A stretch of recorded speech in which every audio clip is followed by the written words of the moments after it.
मरते समय पति ने अपने पत्नी को सब कुछ सच बताना चाहा। उसने कहा, मैं तुम्हें जीवन भर धोखा देता रहा। सच तो ये है कि दर्जनों औरतों से मेरे नाजायज संबंध थे। पत्नी बोली, मैं भी सच बताना चाहूंगी। तुम बीमारी से नहीं मर रहे, मैंने तुम्हें धीरे धीरे असर करने वाला जहर दिया है। एक बार पति पत्नी में झगड़ा हो रहा था। जब झगड़ा बहुत ही बढ़ गया, पति ने क्रोध को काबू में रखते हुए कहा, अब तुम एक शब्द भी मत बोलना, वरना मेरे अंदर जो पशु बैठा है वह जाग जाएगा। पत्नी बोली, जागने दो तुम्हारे अंदर के पशु को, भला चूहे से भी कोई डरता है। पत्नी अपने पति से बोली, रात को तुम सपने में मुझे गालियां दे रहे थे और मेरे माँ बाप को कोस रहे थे, क्यों? पति ने कहा, झूठ बोलती हो तुम, मैं उस वक्त सोया ही नहीं था।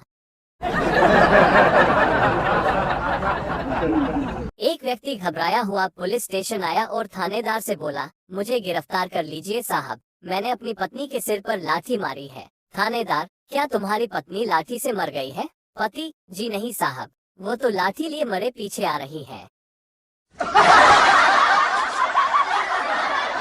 रमेश, मुझे लगता है मेरी पत्नी मेरे साथ बेवफाई कर रही है। अमित, कैसे? रमेश, कल रात वो देर से घर लौटी, मैंने पूछा कहाँ गई थी तो उसने कहा नजमा के घर गई थी, जबकि नजमा के घर पर तो मैं था।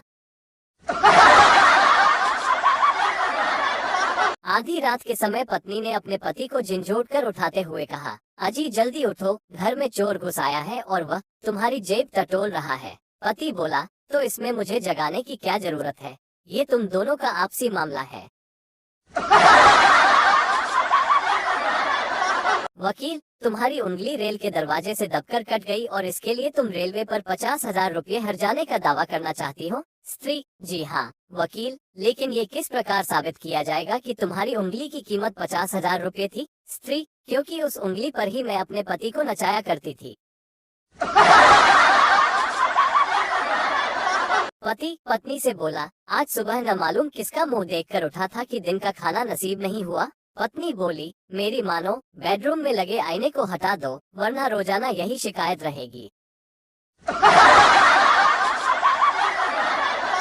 दो आदमी आपस में बात कर रहे थे। पहला आदमी, यार मैं अपनी बीवी से बहुत परेशान हूँ। दूसरा आदमी, क्यों? पहला आदमी, यार मेरी बीवी सब कुछ बनाना जानती है, पर फिर भी घर पर कभी खाना नहीं बनाती। दूसरा आदमी, यार तुम तो बहुत खुशकिस्मत हो, मेरी बीवी को खाना बनाना भी नहीं आता पर फिर भी खाना बनाती रहती है।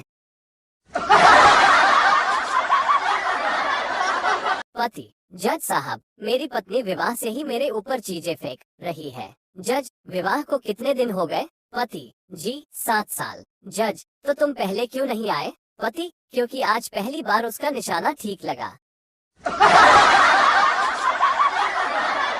पत्नी, मैं ड्राइवर को नौकरी से निकाल रही हूँ, क्योंकि आज मैं दूसरी बार मरते मरते बची हूँ। पति, प्रिय, मैं चाहता हूँ कि उसे एक और मौका देना चाहिए।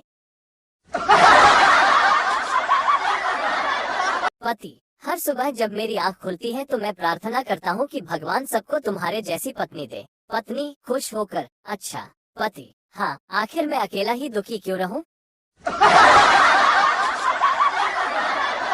पत्नी, मैंने 20 सोमवार के उपवास किए, तब जाकर तुम्हें पाया। पति, ये सब नहीं करती तो क्या होता? पत्नी, तुमसे भी कोई गया गुजरा मिलता।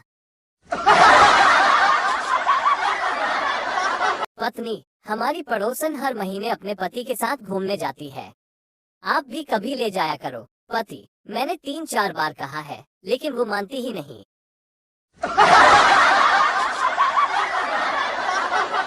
पत्नी अपने पति से, शादी के शुरू में खाना बनाती थी तो आप मुझे ज्यादा खिलाते थे और खुद कम खाते थे, पर अब ऐसा क्यों नहीं? पति, क्योंकि अब तुम्हें खाना बनाना आ गया है।